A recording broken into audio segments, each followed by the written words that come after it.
Donc voilà, quelle est votre version, donc aussi bien aujourd'hui pour la fédération internationale, mais également pour la fédération française d'athlétisme? Alors, sur la fédération française d'athlétisme, je vais commencer par là. Le programme qui est présenté s'inspire beaucoup de ce qui a réussi chez nous. On a parlé de la diversification de l'offre d'athlétisme au travers de la course sur route, de l'athlète santé, la création de la catégorie biathlète, etc. Ce sont des choses qui marchent très très bien chez nous et qui nous ont permis de développer notre sport comme jamais. Évidemment, il y a aussi la performance, mais là, ça a été dit par Jake Boyd tout à l'heure, l'INSEP, qui est un grand centre d'entraînement français. Et nous accueillons à l'INSEP des athlètes de beaucoup de pays. J'étais toute la matinée, au début d'après-midi à l'INSEP, et en déjeunant le midi à la cantine, j'ai vu qu'il y avait des athlètes russes, alors pas au niveau de l'athlétisme, mais au niveau de la lutte, par exemple. Et donc le directeur général de l'INSEP aujourd'hui, Gani Yalouz, qui a été le DTN de la fédération au cours des 2 derniers mandats que j'ai exercés, souhaite ouvrir l'INSEP à l'international, davantage, en passant des conventions avec des pays, des fédérations, des centres d'entraînement d'autres pays, etc., etc. Donc c'est sa stratégie actuelle d'ouvrir davantage l'INSEP. Donc concernant la fédération, nous proposons une convention de partenariat. Moi j'ai lancé les conventions de partenariat au moment où j'ai créé l'association des fédérations francophones d'athlétisme, que je préside toujours. Et le président actuel m'a demandé de continuer cette mission. Je vais vous donner un exemple récent. Nous travaillons actuellement sur la restructuration de l'athlétisme en Tunisie. Je pars la semaine prochaine pour une nouvelle réunion de travail avec l'ensemble des acteurs tunisiens. Mais nous avons d'ores et déjà formé, parce que la fédération nous avait demandé de former des coachs athlètes santé pour développer l'athlétisme santé avec les entreprises tunisiennes. J'ai rencontré l'équivalent du président du MEDEF en début d'année en Tunisie, la ministre des Sports tunisienne, qui avait insisté sur... Et donc on a demandé de nous envoyer 4 personnes qui ont été formées au mois de mai, ici, à Paris, dans le cadre d'une formation coach athlète santé, et qui sont opérationnelles depuis le mois de septembre dans les entreprises.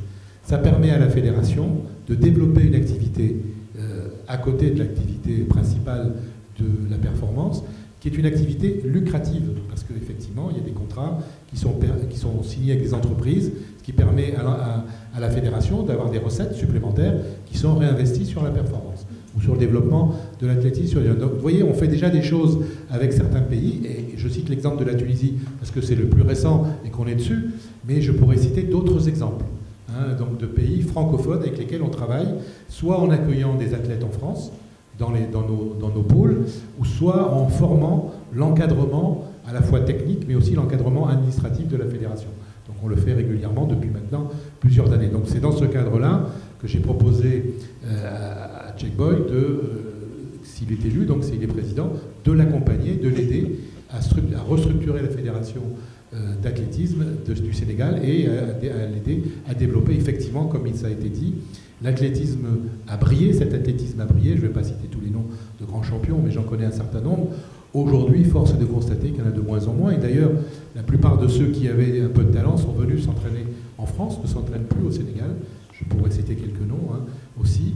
C'est des jeunes de talent qui pourraient redynamiser l'image de l'athlétisme sénégalais, à condition évidemment de trouver les entraîneurs, les infrastructures qui puissent les accompagner. Alors tu as parlé du centre du CRD de Dakar, qui est financé par la Fédération internationale d'athlétisme. Effectivement, on en parle en ce moment dans les réunions. Nous avons diligenté un audit de tous les centres qui sont un peu partout, comme tu l'as dit, en Asie, en Afrique, un petit peu en Europe et surtout aux Caraïbes. Et on a fait faire un audit par l'entreprise Deloitte, qui est une compagnie connue sur le plan mondial. Et le rapport de cet audit va nous être présenté à la fin du mois de novembre. Nous avons une réunion de conseil. Il est clair que l'objectif de Sebastienko et de la Fédération internationale, c'est d'optimiser le rendement de ces centres. On s'est rendu compte que certains centres avaient décliné, étaient moins fréquentés.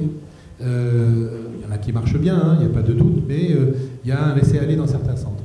Et notre volonté, c'est de les aider à se restructurer et à se développer. Il est clair que demain, en fonction de la présentation de ce rapport. Le centre de Dakar qui est important, comme celui qui est au Caire, il y a un autre centre en Égypte, il y en a un autre aussi en Afrique du Sud, sont des centres extrêmement importants pour le développement de l'athlétisme africain. Et il est clair que là-dessus, nous y mettrons une priorité. Le président Sébastien Coe a déclaré lors d'une visite récente en Afrique que la prochaine championne du monde, il faudrait qu'il soit organisé en Afrique. Aujourd'hui, il n'y a pas eu de candidature africaine depuis toujours. Il n'y a pas eu de championnat du monde d'athlétisme.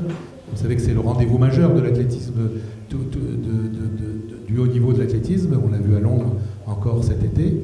Et il faudrait qu'un jour l'Afrique soit candidate.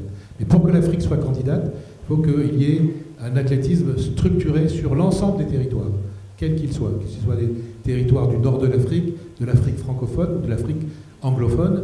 Il faut que l'ensemble de l'athlétisme soit structuré. Donc il y a un travail qui est en cours au Kenya, en Afrique du Sud, dans les pays d'Afrique du Nord, et évidemment, il faudrait que l'Afrique de l'Ouest prenne part à ce travail de restructuration de l'athlétisme. Je pense que sur ce plan-là, Cheikh-Boy est le bon candidat.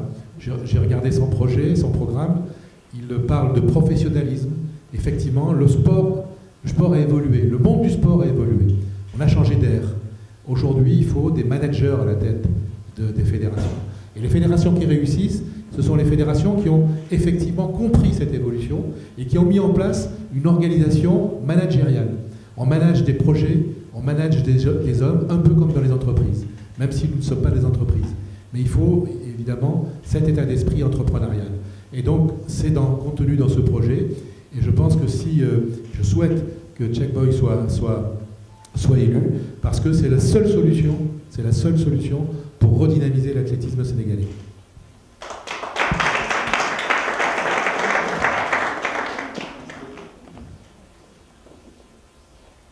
Merci beaucoup pour votre intervention. On enchaîne tout de suite avec M. Godard, donc président de la Ligue d'Île-de-France d'athlétisme.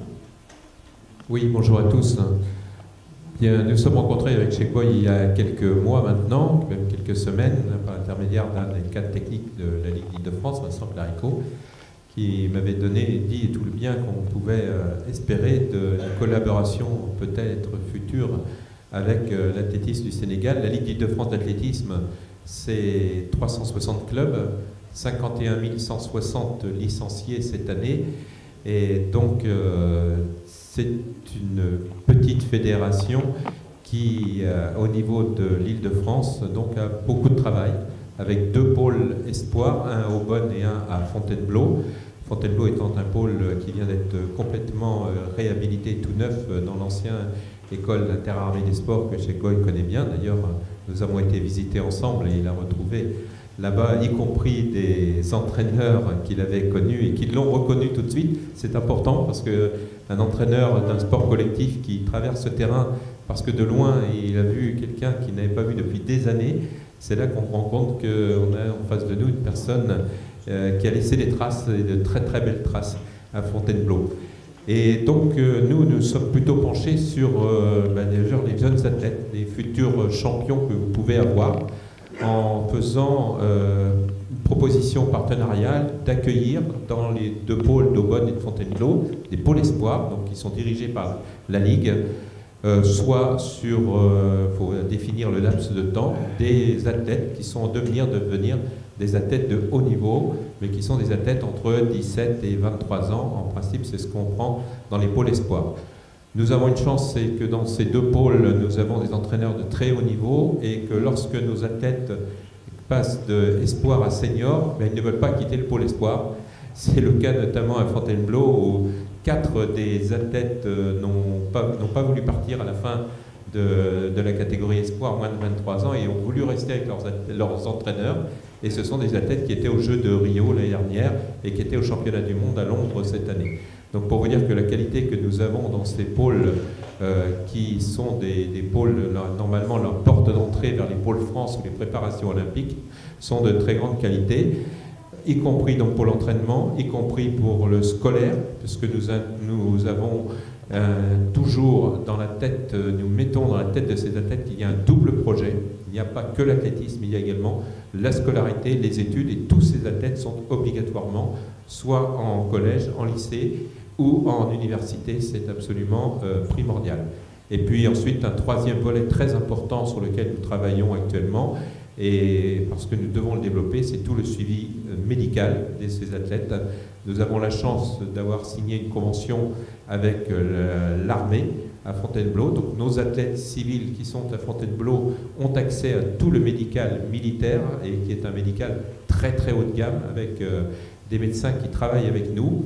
Et pour les deux pôles, les athlètes de haut niveau ou en devenir de haut niveau qui sont en Île-de-France, eh bien, nous, demain matin, nous travaillons toute la matinée avec les professeurs de l'Hôtel-Dieu afin que tous ces athlètes aient des priorités d'entrée à l'Hôtel-Dieu pour à la fois éventuellement la traumatologie, mais également le suivi du haut niveau avec ces athlètes-là, grâce aux deux pôles que nous avons. Donc avec tout ça, bien, nous proposons effectivement de réserver quelques places à des athlètes qui seraient en devenir de très haut niveau au Sénégal et de venir nous rejoindre, encore une fois avec un laps de temps évidemment à définir là-dessus, et pouvoir leur permettre d'accéder avec nos entraîneurs. Bien sûr, ce ne serait que pour ensuite développer, que ces athlètes portent une bonne parole vers leurs amis, leurs copains au Sénégal, pour pouvoir développer ce genre de choses. Ensuite, un dernier petit volet qui est le volet hors stade, que je connais bien, puisque Bernard Amsalem m'avait fait confiance en étant pendant 4 ans président de la Commission nationale des courses hors stade, les 4 dernières années, où nous avons beaucoup travaillé notamment sur le développement de la marche nordique, qui est maintenant devenue une marche nordique compétition, et où nous avons de plus en plus de monde, puisqu'on en a dépassé hier sur seulement le troisième championnat de France de marche nordique hier, plus de 500 compétiteurs dans la région de Chartres. Donc c'est un développement extraordinaire avec des gens où là aussi, comme vous l'avez mis dans votre programme, et c'est très important, là nous rentrons aussi dans la clé santé. La clé santé, loisir, pas forcément la compétition, et on peut travailler encore avec ça. Et puis le dernier volet, ce sera effectivement avec la fédération, avec nous, on mettra à disposition nos stages et de développement d'entraîneurs, que ce soit les entraîneurs hors stade, coach athlète santé, les entraîneurs de spécialité. Nous serons tout à fait ouverts à ce que ces personnes viennent nous rencontrer, viennent nous voir, et nous les accueillerons bien volontiers sur la Ligue Île-de-France d'athlétisme, qui est donc complètement ouverte à ce genre de propositions.